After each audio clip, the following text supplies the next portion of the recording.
महोदय, Honorable,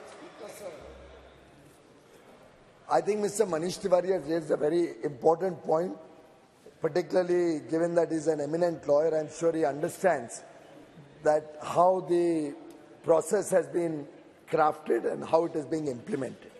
At the outset, let me also share with Mr. Tiwari and all the other honorable members through you, sir, that this was an area which had remained neglected for far too long before 2014. You could make complaints on a variety of numbers. There were 8 or 10 different numbers on which complaints could be registered. You could register complaints in only a few languages, possibly only 2 when we came in 2014. The process of disposal was completely unmonitored, and in 2014 when we came in, we inherited a broken system. I'm happy to share with the House through you, sir, and I'm sure Manish will be happy to hear. We have introduced now several languages in which consumers can make their complaints. For the record, I think 17 languages today in which through a toll-free number, a single number, 1915, and I would urge members to propagate this in your respective areas, 1915, a simple one number for all consumer complaints in 17 languages. We expanded the call center capacity significantly so that it works for 12 hours against the 6 or 7 it used to work earlier. So 8 a.m. to 8 p.m. and we were ready to do 24 hours. But we found that there was not much traction beyond 8 o'clock in the evening. So we've got a 12-hour helpline in place. And thanks to the omni-channels that we have used through an IT-enabled portal, it could be WhatsApp, it could be SMS, it could be email, it could be the National Consumer Helpline app, it could be the web portal that we have, the Umang app. We have a variety of ways in which we are encouraging consumers. जो उन्होंने एक बात कही, जागो ग्राहक जागो, हम वास्तव में ग्राहकों को उनके अधिकार के लिए जागृत कर रहे हैं और सुनिश्चित कर रहे हैं कि उनकी बात सुनी जाए. तो उसके कारण कंज्यूमर कंप्लेंट्स बड़े मात्रा में बढ़ी, far more than we had seen ever in the past. अब लोगों को विश्वास आया कि अगर हम कंप्लेंट करेंगे तो उस पर उचित कार्रवाई होगी. दूसरी बात, हमने टेक्नोलॉजी की सहायता ली, चाहे वो आर्टिफिशियल इंटेलिजेंस हो, चाहे वो अलग अलग कंप्लेंट्स की मूल बेस में जाना, उसकी जड़ों में जाना, रूट कॉज एनालिसिस करना कि कंप्लेंट का कारण क्या है, और इसको इंटर मिनिस्टेरियल और राज्य सरकारों या लोकल बॉडीज के साथ बात करके, कई बार इंडस्ट्री एसोसिएशंस के साथ बात करके इसके मूल जड़ में जाके समस्या का समाधान करना शुरू किया. तीसरी बात, समय कितना लगता है उसके ऊपर मनीष जी ने विस्तार से कहा.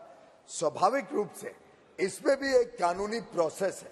हम हर एक को मौका देना चाहते हैं कि वो अपनी बात रखे, लेकिन हम ये भी नहीं बनाना चाहते हैं कि कोई इससे गलत काम करे. तो जो जिसके खिलाफ कंप्लेन होती है उसकी बात भी सुननी पड़ती है. कई बार कंप्लेनेंट नहीं आ पाते हैं तो हमने ऑनलाइन शुरू कर दिया, पूरी प्रक्रिया ऑनलाइन कर दी कि भाई छोटे लोग, गरीब लोग कैसे दूर जाएंगे, कंज्यूमर कोर्ट जाएंगे, डिस्ट्रिक्ट ऑफिस जाएंगे. तो अब ये शुरू कर दिया कि आप नजदीकी, जो मोदी जी ने लगभग देश में 3.5 लाख से अधिक हेल्प सेंटर शुरू किए हैं, उन सेंटर्स में जाके अब व्यक्ति ऑनलाइन भी अपनी पेशी कर सकता है, क्या बोलना चाहता है कर सकता है. तो टेक्नोलॉजी के माध्यम से कंज्यूमर्स को CFCs के पास जाके वो अपनी कंप्लेंट के ऊपर कार्रवाई मांग सके, ये भी सुनिश्चित किया. लेकिन जो कानूनी प्रक्रिया है जिसपे हियरिंग देनी पड़ती है, जिसमें वकील आते हैं, वकील को सुनना पड़ता है, वकील कई बार एडजर्नमेंट मांगते हैं, उसको हम नजरअंदाज नहीं कर सकते. ये कानून की प्रक्रिया मनीष जी मेरे से ज्यादा जानते हैं. तो प्रक्रिया के हिसाब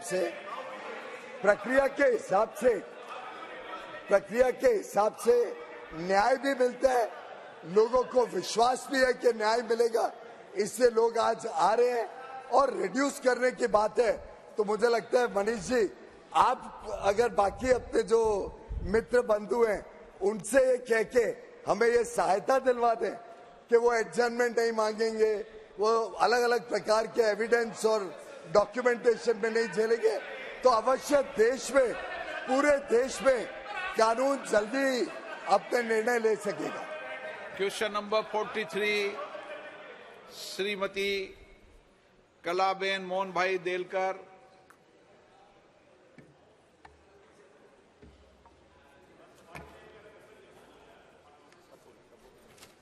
प्रश्न संख्या 43।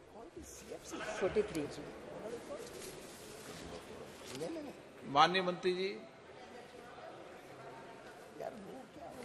माननीय सदस्य,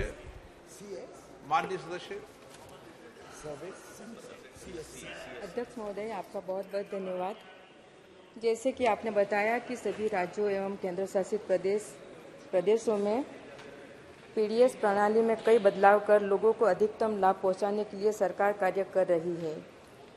मैं मंत्री महोदय से अनुरोध करना चाहती हूं कि हमारे आदरणीय प्रधानमंत्री जी हमेशा कहते आए हैं कि हमारे देश में कोई गरीब भूखा नहीं सोएगा।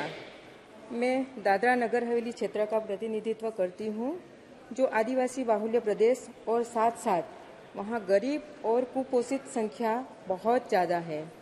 इस गंभीर समस्या को ध्यान में रखते हुए 2019 में तत्कालीन सांसद श्री मोहन भाई डेलकर जी ने हमारे प्रदेश के आदिवासी गरीब एवं कुपोषित जनता को ध्यान में रखते हुए तत्कालीन केंद्रीय खाद्य एवं सार्वजनिक वितरण मंत्री जी श्री रामविलास पासवान जी से सार्वजनिक वितरण प्रणाली में सुधार करने के लिए अनुरोध किया था तथा मौजूद योजना में चावल, गेहूं उपरांत शक्कर, दाल, फोर्टिफाइड नमक, कपासिया तेल आदि अन्य वस्तु डीएनएच की जनता को मिले, जिससे कि गरीब आदिवासी कुपोषित जनता को पौष्टिक आहार सुलभ हो सके। आपका प्रश्न क्या है?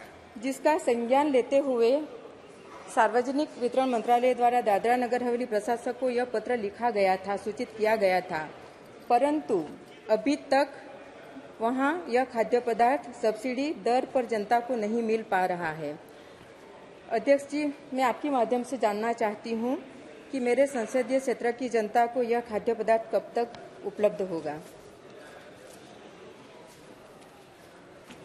माननीय अध्यक्ष महोदय, यह स्मार्ट पीडीएस योजना से होने वाले संबंधित प्रश्न है, फिर भी सदस्य ने जो महत्वपूर्ण विषय उठाया है, मैं माननीय प्रधानमंत्री जी का अभिनंदन करना चाहूँगी कि एकमात्र ये सबसे विश्व स्तरीय एकमेव ये योजना है जिसके तहत भारत के अंदर तकनीकी के माध्यम से लगभग 80 करोड़ लाभार्थियों को राशन दिया जा रहा है, जिसमें कोई बिचौलिया नहीं है। और मुझे बताते हुए खुशी हो रही है कि इस योजना के आने के बाद से लाभार्थी को हर महीने मिल रहा है, कहीं कोई बिचौलिया बीच में नहीं है। क्योंकि ये क्वेश्चन ये इससे हट करके दूसरा क्वेश्चन इसमें लगा हुआ है। मैं इसमें माननीय प्रधानमंत्री और माननीय मंत्री जी का अभिनंदन करना चाहती हूँ। जिस कोटे में, जिस प्रदेश में, जिस ब्लॉक में नहीं मिल रहा, उसमें हमने एक डैशबोर्ड बनाया है जिसके द्वारा उसको लिंक करके आप घर बैठे देख सकते हैं। मैं माननीय सांसद महोदय से अनुरोध करूंगी कि कोई ऐसा गोडाउन है या कोई ऐसा राशन कार्ड धारक हैं, यदि जानकारी देंगी। यद्यपि आपके प्रदेश में दादर नगर हवेली में लगभग 76% ये दिया जा रहा है, तो मुझे लग रहा है कि जो छूटा हुआ है उसको भी हम समायोजन करेंगे। ऑनरेबल मेंबर्स, साथ ही पिछले कुछ समय से मेरे प्रदेश में नए राशन कार्ड बनाने की प्रक्रिया भी बंद है। नए राशन कार्ड बनाने की प्रक्रिया फिर से कब बहाल होगी? और 100% डिजिटलीकरण की बात की गई है। प्रदेश में नेटवर्क का भी बहुत बड़ा इश्यू है। सरकार की तरफ से क्या सुविधा की जा रही है?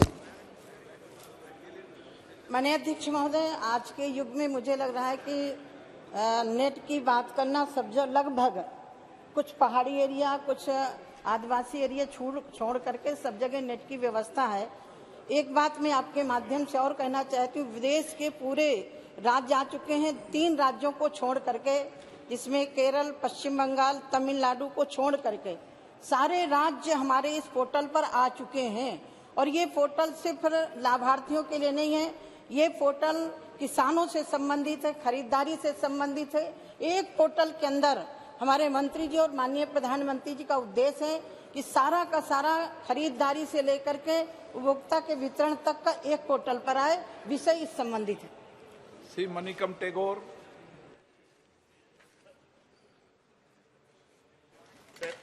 Thank you, sir. Sir, we are all aware of the historic National Food Security Act, which was passed in 2013. Aim was to provide poor Indians quality food. In the NORC plays an important role, and I appreciate the work of the government on building that thing. Will the Honorable Minister share the states in which the maximum number of ration card holders which has shifted from one other state, and the data regarding that? And if there is an issue, what is the grievance redressal mechanism which works? Thank you, sir.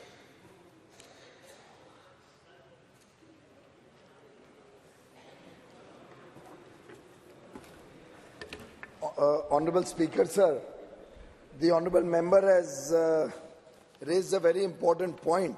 Of course, as is the habit, a lot of schemes were started towards the end of their term, but they never reached the people's benefit, sadly. But fortunately, we have been able to expand the coverage of the Pradhan Mantri Garib Kalyan Ann Yojana, so that today 81.35 crore people across the country are getting free food grains, मुफ्त में बिना 1 रुपए खर्चा किए, और पूरा पैसा केंद्र सरकार देती है, 100% पैसा केंद्र सरकार देती है। पूरे देश भर में गरीबों को, निम्न मध्यम वर्ग परिवारों को, लोगों को मुफ्त में अनाज देने का काम, पुण्य का काम माननीय प्रधानमंत्री नरेंद्र मोदी जी ने किया है। और आज पूरे देश में हमारे पास लिखित रूप से राज्य ने लिख के भेजा कि एक भी व्यक्ति भूखमरी के कारण अपनी जान नहीं गंवाता है। ये भारत की आज ताकत है, एक भी व्यक्ति को भूखमरी के कारण अपनी जान नहीं देनी पड़ती। माननीय सांसद जी ने जो प्रश्न, परिप्रेक्ष्य तो देना पड़ता है। आदिर रंजन जी, आप जब बोलते हो हमको तो विषय क्या है और आप बोलते हो वो भी नहीं समझ में आता, तो मेरे को मैं तो परिप्रेक्ष्य दे रहा हूँ कि आपको कुछ चुभ रहा है। नहीं, गरीबों को अनाज मिलता है तो आपको चुभ रहा है क्या? आपको चुभ रहा है कि गरीबों को प्रधानमंत्री जी मुफ्त में अनाज देते हैं? आपको कोई तकलीफ है तो आप खुल के बोलिए। आप खुल के बोलिए कि गरीबों को अनाज नहीं देना चाहिए, ऐसा नहीं देना चाहिए। आप खुल के बोलिए। फिर आपको तकलीफ हो रही है, माननीय मंत्री चेयर को एड्रेस करें। माननीय डिबेट न करें। माननीय स्पीकर साहब, आपस में माननीय लीडर ऑफ द ऑपोजिशन, मैंने उनको अलाउ ही नहीं किया, आप क्यों जवाब दे रहे हो? मैं जवाब नहीं दे रहा हूँ। मेरे को हैरानी हो रही है कि माननीय लीडर ऑफ द ऑपोजिशन को इस बात से तकलीफ हो रही है कि प्रधानमंत्री नरेंद्र मोदी देश में 81 करोड़ गरीबों को मुफ्त में अनाज देते हैं। इससे लीडर ऑफ ऑपोजिशन को तकलीफ हो रही है। ये मानसिकता दिखाता है। कर्नाटक में भी इन्होंने झूठे वादे दिए कि हम मुफ्त में 5 किलो नहीं 10 किलो देंगे, लेकिन 5 किलो देते हैं, बाकी एक दाना नहीं दिया। तो ये तो मानसिकता है, समझ में आता है आपको तकलीफ हो रही है। जहां तक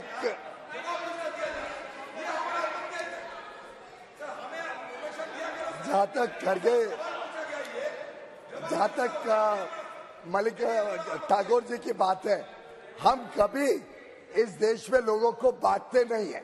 इनकी इच्छा यही रहती है कि लोग कितने माइग्रेट हुए, इधर से उधर कितने लोग गए, और ये मानसिकता तो इनके रोज के बयानों में भी दिखती है। कभी बोलते हैं उत्तर भारत दक्षिण भारत में बांट देते हैं देश को, कभी अलग अलग जाति में बांट देते हैं। ऐसे ही वो चाहते हैं कि माइग्रेशन कितना हुआ।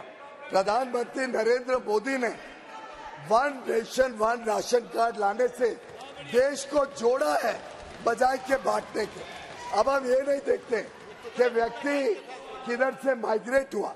अब हम लिंक नहीं करते किसी को कि राशन कार्ड मेरा इस दुकान से, इस जिले से, इस गांव से जुड़ा हुआ है।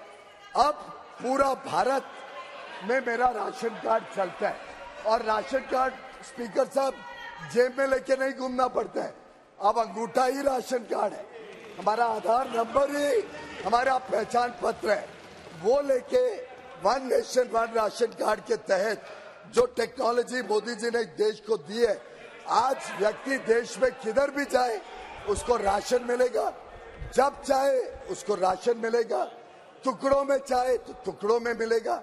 ये देश को जोड़ने का काम टेक्नोलॉजी की सहायता से किया गया। कृपया करके देश को बांटने का काम बंद करो, माइग्रेशन की बात मत करो। ये टुकड़े टुकड़े की मानसिकता देश को बहुत खतरनाक नुकसान दे रही है। कभी कोई इनका व्यक्ति बोलता है दक्षिण भारत में कुछ है, उत्तर भारत में कुछ है। क्या ये लोग, क्या ये सब अपने आप को एसोसिएट करते हैं उस माननीय सांसद से जिसने देश में आपके सदन में कल जो वक्तव्य दिया था? ओके। क्या ये उससे अपने आप को जोड़ के, क्या ये इंडिया अलायंस के सब माननीय सांसद इस प्रकार से देश को तोड़ना चाहते हैं? ये जरूर इसका जवाब देना चाहिए। क्वेश्चन नंबर 44 श्री राजेश नारायण भाई। प्रश्न संख्या 44। माननीय अध्यक्ष जी, उत्तर सभा पटल पर प्रस्तुत है। माननीय सदस्य। माननीय अध्यक्ष जी, मैं आपके माध्यम से मंत्री जी से जानना चाहता हूं कि किसानों को गन्ना भुगतान जारी करने और चीनी क्षेत्र को वित्तीय संकट से बाहर लाने के लिए केंद्र सरकार द्वारा पिछले 9 वर्षों में कितनी वित्तीय सहायता प्रदान की गई है और इसमें गुजरात राज्य को कितनी राशि जारी की गई? मैंने मौका दिया ना, मैंने उनको मौका दिया।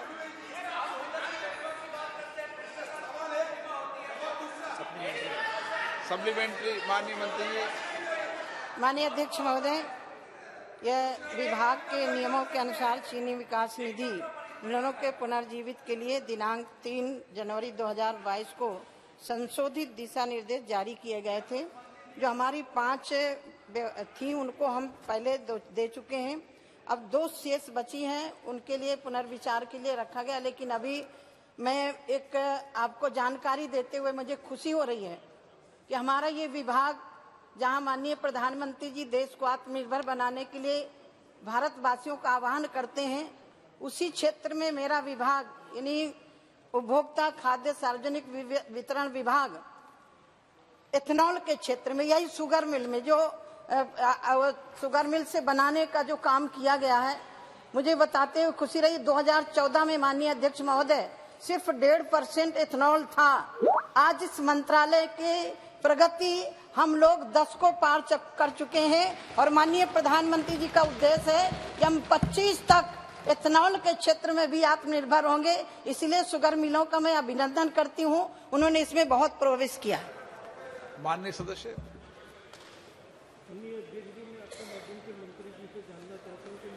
निर्वाचन क्षेत्र में आवाज नहीं आ रही। 2 चीनी मिलें हैं। आवाज नहीं आ रही। हाँ बोले, माइक चालू हो जाएगा।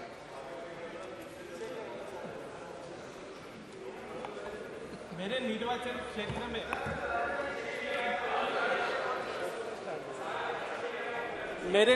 क्षेत्र में तालाला और कोडिनर जो काफी समय से बंद पड़ी है, क्या चीनी विकास निधि के अंतर्गत बंद पड़ी चीनी मिलों को पुनर्जीवित करने हेतु कोई वित्तीय सहायता का प्रावधान है? यदि हाँ, तो इनका विवरण प्रदान करें।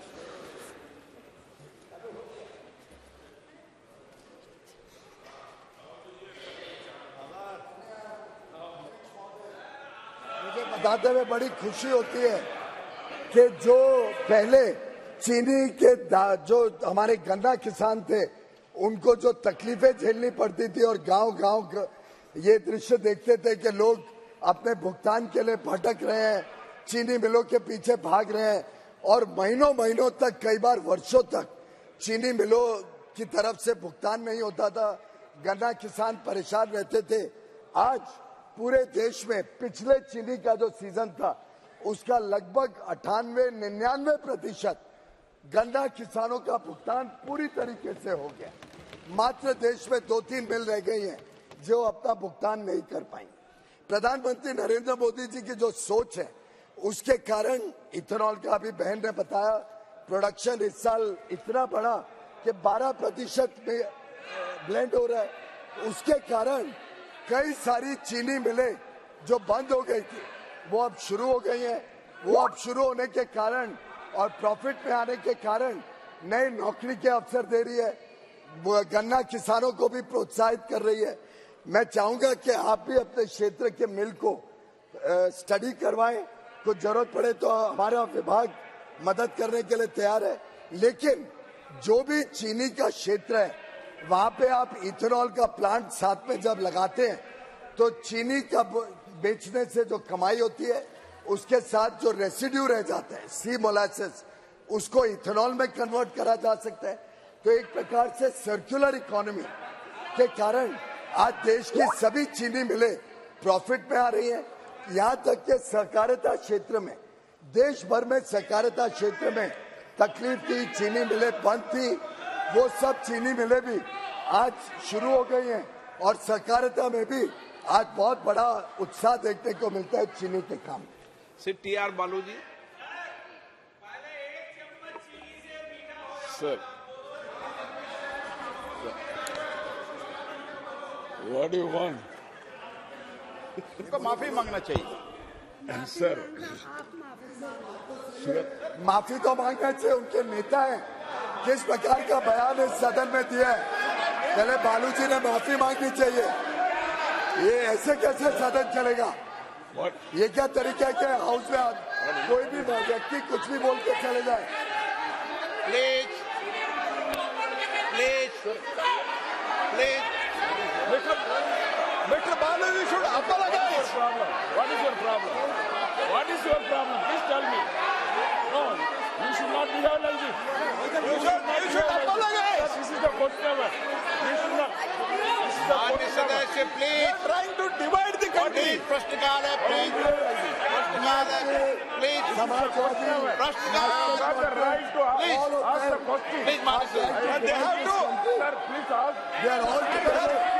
Rahul Gandhi made a statement when he lost in Rahul Gandhi ने statement किया when he lost in Amethi, उत्तर भारत और दक्षिण भारत डिवाइड करने का, देश को डिवाइड करने का काम इन लोगों ने किया है। न्याय की राष्ट्रभक्ति, ये तो apologize. न्याय के मन में देश के प्रति कुछ भावना,